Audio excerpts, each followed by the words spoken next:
मेरा नाम मेधा गुगलानी है। मैं छिंदवाड़ा गुरुकुल में 12वीं कक्षा तक पढ़ी हूँ और अभी मैं सीए फाइनल की स्टूडेंट हूँ। बापूजी के ऊपर जो आरोप लगा है उस पर क्या कहना चाहिए? ये आरोप सरासर गलत है। हम सभी जानते हैं, हम बापूजी के गुरुकुल में पढ़े हैं, हमने उनका सानिध्य पास से लिया है। बचपन से ही मैं पहले आगरा गुरुकुल में 8वीं कक्षा तक पढ़ी, फिर 10वीं से 12वीं तक छिंदवाड़ा में पढ़ी। तो जो मुझे एक्सपीरियंस है उस जगह का, उन सब चीज़ों का जो बापूजी हमें बताते थे, जो हमें विद्या के लिए जो लाभकारी चीज़ें हैं, वो सब हमने गहराई से सीखी है।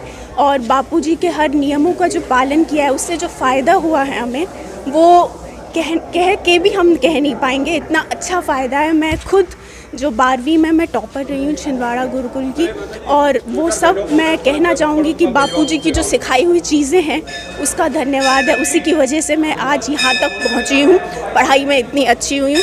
तो ये सब चीज़ें झूठी हैं, एक लड़की ने आरोप लगा दिया है बस, और सब पॉलिटिक्स का खेल चल रहा है यहाँ पे। हमारे बापूजी को सरासर झूठ में फंसाया गया है, और हम ये न्यायपालिका से ये चाहते हैं कि वो जल्द से जल्द छूटे, निर्दोष बाहर आए हमारे बीच। मेरा इस तरह के आरोप अभी लगना एक फैशन सा बन गया है। हाँ, क्या कहेंगे? देखिए आजकल ट्रेंड जो होते हैं, ये जो जेनजी वाला जो कल्चर आया है उसमें ट्रेंड खूब चल रहे हैं। अभी ये जो ट्रेंड चल रहा है वो संतों पे झूठे झूठे आरोप लगाने का चल रहा है। कोई बात नहीं है, वो भी ख़त्म होगा जल्द से जल्द। सारे संत हमारी जो संस्कृति है वो पहचानेगी, हमारे हिंदू पहचान को, कि हम हिंदू हैं और हमारे संस्कृति में कितना बल है, वो सब संतों के द्वारा ही पहचानेगी। लेकिन आजकल जो ये जो ट्रेंड है उसमें संतों को बदनाम किया जा रहा है, वो भी कम होगा। जैसे जैसे आगे बढ़ता जाएगा वैसे वैसे लोगों को ये बिलीव होगा कि संत ही हमारी एक नींव है हमारी संस्कृति की। मैं तो बचपन से, मेरी मम्मी ने हम लोगों को दीक्षा दिलवाई थी 2010 में, हम तब से मानते हैं। बचपन में तो हम छोटे थे तो हमें ज़्यादा पता नहीं था, लेकिन जैसे जैसे हम बड़े होते गए तो हमारे जो अंदर वो जो नींव थी चीज़ों की, जो हमें बचपन से सुनने में मिली थी, भले हमें बचपन में पता नहीं था उसका मतलब क्या होता है, लेकिन जैसे जैसे बड़े हुए वैसे वैसे हम अगर कोई गलत काम भी करते थे ना, तो फिर हमारे मन में जो अंदर एक सोल रहता है ना, उसमें वो पता होता था कि गलत है वो काम। और ये सब हमें चीज़ें बापूजी ने सिखाई हुई है कि हमें गलत रास्ते पे नहीं जाना है, हमें किस तरीके से त्राटक करना चाहिए, संध्या करनी चाहिए, ये सब। तो हम अभी भी जब अपना समय बर्बाद कर रहे होते हैं ना, तब हमें अंदर एक पे वो होता है कि नहीं, ये हम गलत कर रहे हैं, हम बापूजी के बच्चे हैं, हम इस रास्ते पे नहीं जाना चाहिए हमें। तो हम अपने आप ही सही हो जाते हैं। क्या नाम है आपका? मेरा नाम स्नेहा शर्मा है और मैंने अभी 12th कंप्लीट की है, और मैं यहाँ बचपन से ही आ रही हूँ। मेरे माता पिता बचपन से यहाँ से जुड़े हुए हैं। मैंने हमेशा गुरुजी को देखा, और मैं एक हफ्ते में मैं कम से कम 4 बार यहाँ आती हूँ और हमेशा आ रही हूँ, पर मैंने कभी ऐसा कुछ नहीं देखा जैसा बताया जा रहा है उनके बारे में। हम तो जब भी यहाँ आते हैं हमने देखा जितने भी गुरु भाई हैं, गुरु बहन हैं, सबकी चीज़ें हमेशा अलग अलग होती हैं। जहाँ कीर्तन हो रहा है तो बीच में लाइन बनाई जाती है, एक तरफ गुरु बहन बैठती है और एक तरफ गुरु भाई बैठते हैं। एक दूसरे से बात भी नहीं करते हैं, कांटेक्ट की क्या ज़रूरत है, एक दूसरे से बात भी नहीं करते हैं। मर्यादा हमेशा बनी हुई है इधर। पता नहीं बातें कैसे आई हैं, पता नहीं। मैंने तो आज तक कुछ भी ऐसा नहीं देखा है कि जो भी बताया जा रहा है। मैंने तो हमेशा यही देखा कि मर्यादा में बात होती है, गुरु भाई और बहन, और एक दूसरे को भाई बहन माना जाता है। यहाँ तक कि जो छोटे होते हैं वो माता कह के बात करते हैं अपने बड़ों से। संत आसाराम जी बापू जेल में हैं, आपको पता है? हाँ पता है, बिल्कुल। बहुत घिनौने केस के अंतर्गत उन्हें, बिल्कुल झूठ है, बिल्कुल झूठ है। हम एक के कहने पे नहीं मान सकते हैं। 1000 लड़कियां बोल रही हैं कि हम भी तो बचपन से आ रहे हैं, हमने भी तो नहीं देखा ये सब। उनकी को नहीं कहना मानना कोई। एक ने बोल दिया, और वो भी अब खुद उसने अपनी वीडियो वायरल करी है कि मैंने पैसों के लालच में ही बोला था, बट अब वो वीडियो वायरल नहीं हो रही। पर जब उसने इल्ज़ाम लगाया वो वीडियो वायरल हो गई। बट अब वही लड़की ये बोल रही है कि मैंने पैसों के लिए ये सब किया था, तो अब वो वीडियो वायरल ही नहीं हो रही। अब उसको आवाज़ को कोई सुन ही नहीं रहा। पर जब उसने इल्ज़ाम लगाया तो सबने सुना। हम भी आ रहे हैं बचपन से, हमने नहीं देखा ऐसा कुछ। गुरुजी के क्या, हम तो गुरु भाइयों को भी देखते हैं, वो भी इतना मर्यादा में रख के हमसे बात करते हैं, दूरी बनाए रखती हैं। गुरु बहन अलग रहती हैं, भाई अलग रहते हैं। पांडाल में बीच में बिल्कुल लगाया गया है, लाइन लगाई गई है कि कीर्तन होगा तो बहन इधर बैठेंगी, भाई इधर बैठेंगे, एक दूसरे की लाइन में आना ही नहीं है। तो मैंने तो अभी तक नहीं देखा। यहाँ तक कि यहाँ कितनी सारी लड़कियाँ आती हैं जो कि अभी इसी जनरेशन की हैं, ऐसा नहीं कि पुरानी जनरेशन से, इसी जनरेशन से बचपन से आ रहे हैं। हमने तो कभी ऐसा नहीं देखा। आपके गुरु संत आसाराम जी बापू, आपको लगता है बाहर आएंगे? बिल्कुल आएंगे, क्यों नहीं आएंगे, ज़रूर आएंगे। और वो अपनी मर्जी से ही अंदर हैं और वो अपनी मर्जी से ही बाहर आएंगे। उन्हें अंदर बाहर करने वाला अभी तक तो कोई नहीं है।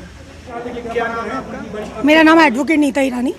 आप लोगों की अंधश्रद्धा का अंत होगा या नहीं होगा? कौन सी अंधश्रद्धा?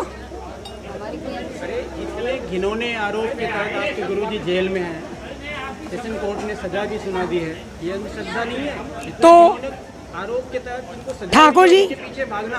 ठाकुर जी आप मानते हो? तो ठाकुर जी ने तो जन्म ही कारागार में लिया था, तो हमारे गुरुजी कारागार में रह रहे हैं तो उनकी लीला है, आपको क्या दिक्कत है इससे? मैं मानती हूँ, मैं मानूंगी। तारा सिंह जी 21 साल से फिर क्या वो दोषी हो गए? और अभी सजा केवल सेशन कोर्ट ने दी है, अभी भी हाई कोर्ट में मामला विचारणीय है। यदि इस देश में हाई कोर्ट सुप्रीम कोर्ट बनाए गए हैं तो इसका यही साफ स्पष्ट अर्थ है कि लोअर कोर्ट सेशन कोर्ट निर्णय गलत होते हैं, तभी तो सुपीरियर कोर्ट बनाए गए हैं। अगर सेशन कोर्ट का जजमेंट ही एकमात्र सत्य होता, सही होता, तो फिर बड़े कोर्ट क्यों बनाए हैं? फिर बड़े कोर्टों को हटा दो ना। आसाराम जी बापू ने किया क्या है समाज के लिए? अरे समाज के लिए क्या नहीं किया ये बोलो, उन्होंने पूरा जीवन समाज के लिए लगाया। उन्होंने बाल संस्कार खोले, ये मेरे संग बच्चे खड़े हैं छोटे छोटे, आप देख सकते हैं, ये सब बाल संस्कार के बच्चे हैं। ये नहीं जानते सनातन धर्म क्या होता है, अब इन्हें सब पता है। क्यों बच्चों पता है ना? बोलो नैनम छिद्यंती, नैनम छिद्यन्ति शशाशाणि नैनम दहति पावका न चैनम कलिन्द्यापो न शोषयति मारुतः। बोलो नैनम छिद्यन्ति षष्ठाणि नैनम दहति पावका न चैनम कलेद्यन्त्यापो न शोषयति मारुतः। ये बापूजी के संस्कार हैं जो आज गीता जी के श्लोक याद है बच्चों को, वरना कौन से बच्चों को याद है कॉन्वेंट में पढ़ने वालों को? तो क्या पादरियों को कॉलेज स्कूलों में पढ़ाएं जब बच्चों को पता ही नहीं है गीता जी होती क्या है, किन्होंने लिखी, कितने श्लोक हैं, किन्होंने कही, किनको कही, क्यों कही? अरे ये तो बापूजी की कृपा है, बापूजी की कृपा है। बापूजी ने बाल संस्कार चलाए, ऐसे बच्चों को शिक्षा दी।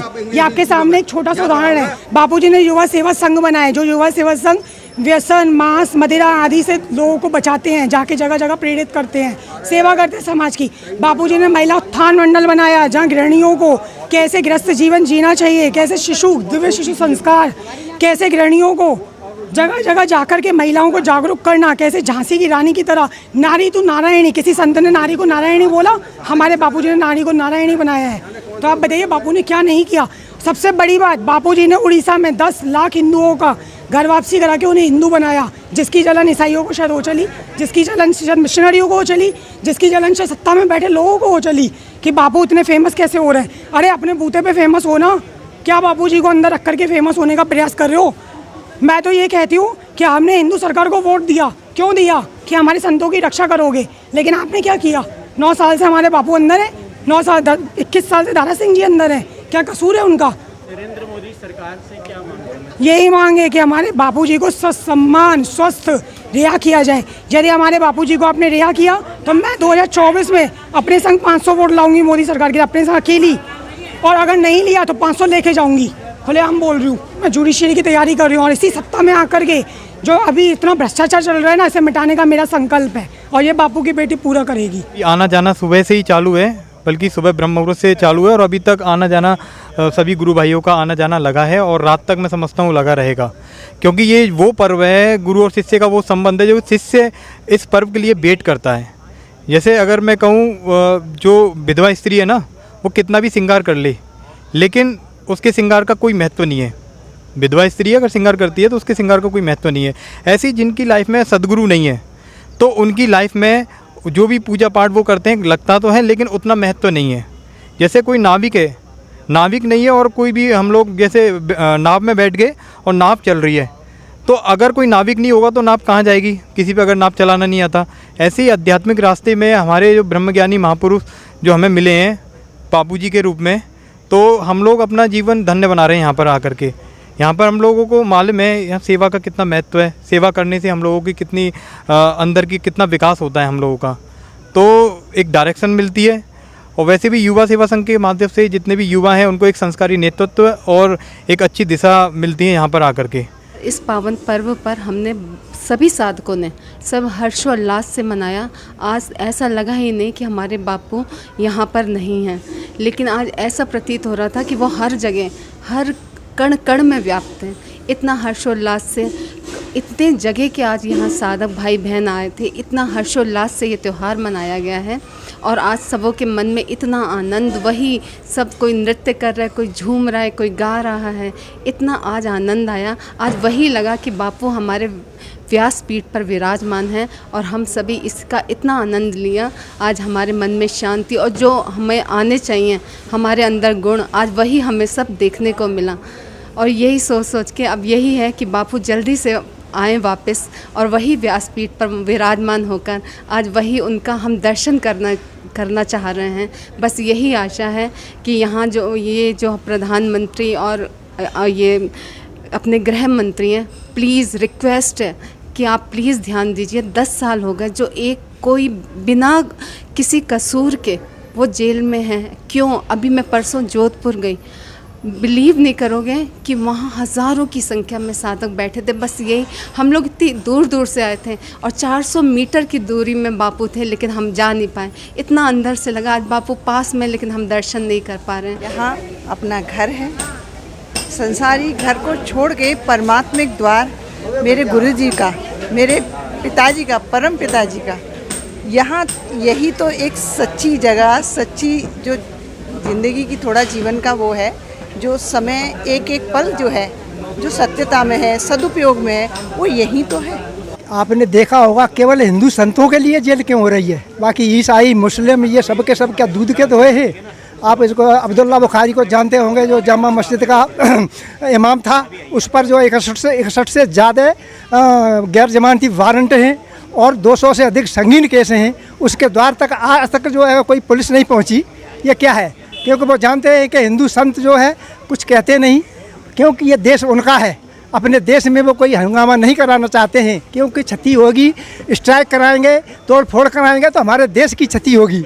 इसीलिए संत लोगों को जानते हैं कि इनको जो है प्रताड़ित करने से, कुछ भी करने से इनके भक्त लोग जो है आगे कुछ करेंगे नहीं। अतः जो है इनको अच्छी तरह जो भी करना है वो मनमाने ढंग से करो। जब बापूजी ने ईसाई मुस्तनियों को जो बनाए हुए थे, उन्होंने ये धर्म परिवर्तन में तो लाखों जो ईसाई बने हिंदुओं को घर वापसी प्रोग्राम चलाया और उसमें लाखों लोगों को हिंदू बना के वापस लेके आए। ये बात जो है अमेरिका के चर्च को जो है, ये चर्च सिटी चर्च को जो है ये पसंद नहीं आई और सब मिशनरियों ने मिल कर के और भारत की जो है बिकाऊ मीडिया और जो है ये कंपनियाँ NGOs, इन सब ने मिल कर के जो है भारत को बदनाम करने के लिए, भारत की सनातन संस्कृति को मिटाने के लिए हिंदू संतों पर प्रहार किया। आज इतनी ज़्यादा भीड़ है यहाँ पर आश्रम में, क्या कारण? आश्रम में भीड़ तो ये बापू की कृपा है, बापू का चमत्कार है, जो कि सर चढ़ के बोल रहा है, अभी भी बोल रहा है सबके सर चढ़ के। चाहे कितना भी समाज उनके लिए कितना कह रहा है या कुछ भी कर रहा है, वो कुछ फ़र्क नहीं पड़ रहा है। जो जुड़े हुए हैं, पक्की तरीके से जो जुड़े हुए हैं, वो टूटने का नाम नहीं ले रहे हैं। आप लोग दबंगई छोड़ेंगे नहीं? बिल्कुल नहीं, बिल्कुल नहीं। बापू की दबंगाई कभी नहीं छोड़ सकते। आपको यहाँ पर आकर मिलता बहुत कुछ मिलता है यहाँ पर। अब ये तो एक एक से आप अगर पूछने बैठेंगे ना तो मेरे को लगता है ज़िंदगी गुजर जाएगी। आप पूछते ही रह जाएंगे आप उनसे, इतना कुछ मिलता है। शांति मिलती है, मन की शांति मिलती है। जरा सा सेवा में आप उतर जाइए उनकी, तो आपको इतना कुछ मिल जाएगा। बस एक बार रो दीजिए बापू के आगे, ऐसा भंडार भर जाएगा कि जो मांगेंगे वो मिलता है हमको। और सबसे ज़्यादा तो शांति, और जो माइंड का आजकल इतने रोग चल रहे हैं, वो सब यहाँ आके दूर होते हैं। जिसकी कि हमें इतनी लाखों रुपए की दवाइयाँ करवाते हैं लोग बाग। मॉडर्न क्या कर रहे हैं, सारा दिन मोबाइलों पे लगे रहते हैं। इतना पाश्चात्य संस्कृति हो चुकी है कि जीवन का कुछ पता ही नहीं है, सवेरे कब उठना है, किस तरीके से क्या करना है। यहाँ हमें हर चीज़ मिलती है, जीवनचर्या हमें किस तरीके से जीनी है वो हमें मिलता है। सेवाओं के द्वारा हमारा माइंड, जो कि हम जिसकी कि लाखों रुपए की दवाई खाएंगे तब भी ठीक नहीं हो पाएगा, वो ऐसे ही सहज में ही सही हो जाता है हमारा। संसार में ये जो फैला दिया गया है, पूरी दुनिया को ये जो दिखाया जा रहा है, तो ये गलत तस्वीर पेश की गई है उनकी। लेकिन कोई ये सही तस्वीर को नहीं पेश कर रहा है। कोई नहीं आ रहा है इस वक्त जो ये दिखाए कि ये हुजूम कहाँ से चला आ रहा है, कौन से कौन है। ये भी तो संसार से ही आ रहा है ना सारा हुजूम। तो इसको कोई दिखाने वाला, आजकल अच्छी चीज़ को कोई दिखाने वाला नहीं है, बुरी चीज़ों को तो हाईलाइट कर दिया जाता है। गुरु पूर्णिमा का पर्व है। गुरु और शिष्य का वह संबंध है जो दिल में छुपा है ना, जो नहीं दिख रहा, वो भी आज वर्षों में जो नहीं आता है ना, महीनों तक, वो आज के दिन ज़रूर गुरुद्वार पे आता है। कहीं ना कहीं उसके दिल में वह गुरु प्रेम छुपा है, जो दुनिया को तो न दिखाएगा वो, लेकिन गुरु से छुपा भी नहीं सकता है वो। आज जन सैलाब इतना है यहाँ जिसका कोई जवाब नहीं। जो चेहरे हमने यहाँ महीनों से नहीं देखे हैं, वो चेहरे भी आज देखने को मिलते हैं। तो हम सब यही कहेंगे कि बापूजी के लिए जो प्यार है जनता का, वो सिर्फ छुप गया है, क्योंकि बापूजी इस समय जेल मंदिर हैं, बाकी का गया कहीं नहीं है। आज का जो जनसैलाब देखकर लगता है कि भारत की जो जनता है वो सिर्फ थोड़ी सी दबी है, लेकिन बापू का प्रेम सबके दिलों में आज भी बरकरार है। तरह की सेवा करते हैं क्या है? हम सबसे पहली से बात हमारी ऋषि प्रसाद की, जो हम घर घर जाते हैं ऋषि प्रसाद का अभियान करते हैं, जागरूकता फैलाते हैं बच्चों में, और जो भी है महिलाएं जो घर से बाहर नहीं निकल पाती हैं उनको पढ़ने के लिए वहाँ पे प्रेरित करते हैं, उनके मतलब किताब बनवाओ, इस तरह ऋषि प्रसाद की आती है, उनको बताते हैं। उन्होंने जो हमारे लिए बताए हैं, बहुत फार्मूला बताए हैं, हमारे लिए मंत्र बताए हैं, हमारे लिए बहुत चीज़ ऐसी बताई है। इस ऋषि प्रसाद से समाज का क्या हित होने वाला है, क्या फायदा होगा, क्यों करती हैं आप? इस ऋषि प्रसाद को हम इसलिए करते हैं कि जो बच्चे आज के हमारे वो भूलते जा रहे हैं, जो हमारे बच्चे हैं अपना वो करियर भूलते जा रहे हैं, ना माँ बाप की बातें मानते हैं, ना घर में बड़ों का आदर करते हैं, और वैलेंटाइन डे दिन मनाते हैं, तुलसी पूजन वगैरह कुछ नहीं जानते। इसलिए हमारे बापूजी ने तुलसी पूजन का अभियान चलाया, हमारे बापूजी ने वैलेंटाइन डे को छोड़ के वहाँ पे मातृ पितृ पूजन बनाया। इसलिए बच्चों को जागरूकता करने के लिए, बच्चों में संस्कार फैलाने के लिए, और इसलिए हम घर घर जाके ऋषि प्रसाद का अभियान करते हैं। हरेंद्र चौहान। आज यहाँ क्यों आए थे? आज गुरु पूर्णिमा के पावन पर्व पर मैं अपने गुरुदेव के सानिध्य के लिए यहाँ उपस्थित हुआ था। संत आसाराम जी बापू जेल में है, उसके बावजूद भी आप लोग यहाँ आते हो? देखिए, बापूजी का शरीर जेल में है, बापूजी एक ब्रह्मज्ञानी संत हैं, उन्हें जेल में रखने की ताकत तो ब्रह्मांड में किसी को नहीं है, और ये हमारी आस्था है और ये हमारा विश्वास है, और इसी विश्वास के साथ हम यहाँ आए हैं, और बड़े उल्लास के साथ ये गुरु पूर्णिमा का पर्व मनाया जा रहा है। यहाँ पर हजारों साधकों ने यहाँ दर्शन किए आश्रम में, और उसी परिप्रेक्ष्य में मैं कुटिया के दर्शन करने गया, तब मेरी आत्मा से एक आवाज़ आई कि देखिए क्या दिन है कि हमारे गुरुदेव बंधन में हैं और हम मुक्त हैं। तो पलट के मुझे अंदर से मेरी अंतरात्मा ने ही जवाब दिया कि हे मूर्ख, किसे बंधन में बताता है, मैं तो मुक्त हूँ, तू अपनी फिक्र कर, मेरा शरीर बंधन में हो सकता है, मुझे बंधन में डाले ऐसी धरती में कोई ताकत नहीं, और अपनी फिक्र कर और उसकी भी चिंता न कर, तू यहाँ आया हुआ है तो वो भी फिक्र मेरे ऊपर छोड़ दे। बस ये मेरा आज का अनुभव है, बाकी जीवन में अनुभव ही अनुभव है, क्योंकि बिना अनुभव और बिना पाए तो पुत्र भी अपने पिता में श्रद्धा नहीं रखता है।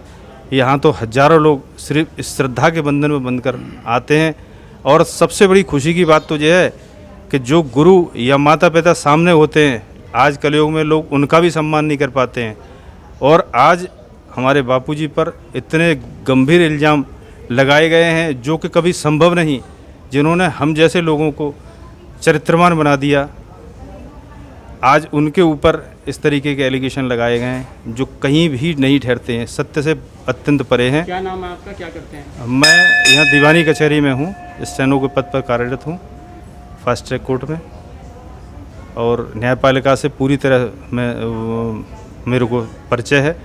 ये जो केस हैं ये बोगस केस हैं, बिल्कुल सजा की तो कोई गुंजाइश ही नहीं। देखिए, एक केस जोधपुर का बताया गया है, उस जोधपुर वाले केस में स्पष्ट रूप से जो घटनाक्रम जोड़ा गया है कि एक साधक, शिवा नाम के साधक के द्वारा बापूजी के पास उस इल्ज़ाम लगाने वाली बेटी और उसके पिता और माता को पहुंचाया गया, लेकिन इस न्यायपालिका ने जो निर्णय दिया है उस निर्णय में ही स्पष्ट रूप से लिखा है कि शिवा उस समय जोधपुर में मौजूद ही नहीं था।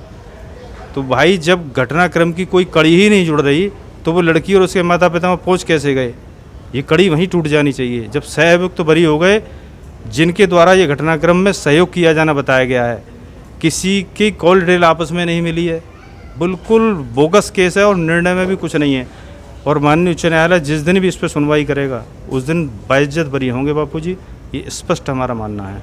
जिस संत को, जिस हमारे हिंदुस्तान के अंदर संतों की पूजा की जाती है, वहीं उस संत को जेल के अंदर बंद कर दिया गया है, और ये बहुत ही गलत है, कुप्रचार किया जा रहा है। हमारे पूज्य बापूजी ने गरीबों को जितना भी कुप्रचार करके धर्म परिवर्तन किया जाता है उनको हिंदू धर्म में वापस लाया है। इन्हीं जो अच्छे कामों की वजह से जो संत करते हैं उन्हीं की वजह से उनको आज जेल में डाल दिया गया है। जेल में डालने का कोई कारण नहीं है। बापूजी तो सनातन धर्म की रक्षा करने वाले, सनातन धर्म की रक्षा करने वाले पूज्य बापूजी थे, उन्होंने उनकी धर्म की रक्षा की। सनातन धर्म क्या होता है? सनातन धर्म में सारे हम मिलजुल कर रहें, भगवान की ऐसे प्राप्त की जाती है। सन 1853 में स्वामी विवेकानंद ने शिकागो में जो संबोधन किया वो बापू जी ने, उन्हें 100 वर्ष बाद 1993 में विश्व का डंका बजाया था। आश्रम में प्रोग्राम होते हैं, हम आते ही हैं, पूरा परिवार आता है हमारा। एक ऐसे गुरु को आप फॉलो करते हैं जिनके ऊपर इतना घिनौना आरोप, ये सब आरोप जो निराधार हैं, ये सब क्या है कि हिंदू संस्कृति को बदनाम करने के लिए, और जो हिंदू संस्कृति हमारी उत्थान हो रहा है उसमें मेरे जो अपने विचार हैं, कुछ विदेशी आदमियों के भी हाथ हैं, जैसे पेप्सी है, गुटखा है, दारू है, इनसे हमारे गुरुजी उनको ये शिक्षा देते थे कि इनसे दूर रहिए, तो उनके व्यापार पे भी थोड़ा बहुत फर्क पड़ रहा था। इसलिए एक साजिश के तहत पर हमारे गुरुदेव को मतलब इस कुछ चक्र में फंसाया गया है। आपके गुरुजी तो जेल में हैं और आप लोग खुशियाँ मना रहे हो। हमारे गुरुदेव जेल में ज़रूर हैं, परंतु हमारे हृदय से बाहर नहीं है। वो जेल में नहीं है, हमारे दिल के हृदय में है, हमारे हृदय में है। पूज्य गुरुदेव जेल में नहीं है, हमारे हृदय में है। उनको कोई भी जेल में अंदर नहीं रख सकता है। ये तो षड्यंत्रकारियों ने षड्यंत्र के तहत बापू को जेल में रखा है। बाबा जी कहीं ये अंधश्रद्धा तो नहीं है आपकी? अंधश्रद्धा नहीं है ये। हमारे जैसे हनुमान जी ने अपने सीना चीर के दिखा दिया था, हम अभी सीना फाड़ के दिखाएंगे तो हमारे हृदय में गुरुदेव विराजमान दिखाई देंगे आपको। ये अंधश्रद्धा नहीं है।